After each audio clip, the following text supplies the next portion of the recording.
Okay, you can't be a good gardener without your pruning tools.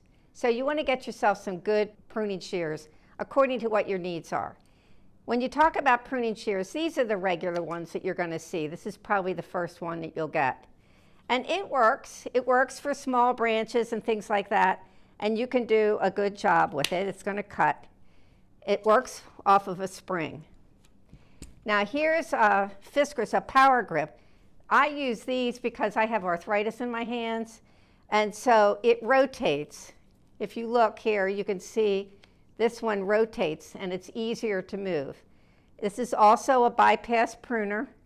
And so you can do it to cut just like the other one. But it's easier on your hands if you have arthritis. This is called a ratchet pruner. And if you notice, the difference is this has a ratchet in here and not the spring that you have in these. So you're going to hold on to it. It's going to give you a nice solid grip.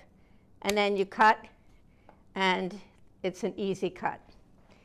Okay, and then this is the same thing. Also has a ratchet here, as opposed to the spring that's in these two. But what you want to do is just check it out in the store and see what's going to work for you.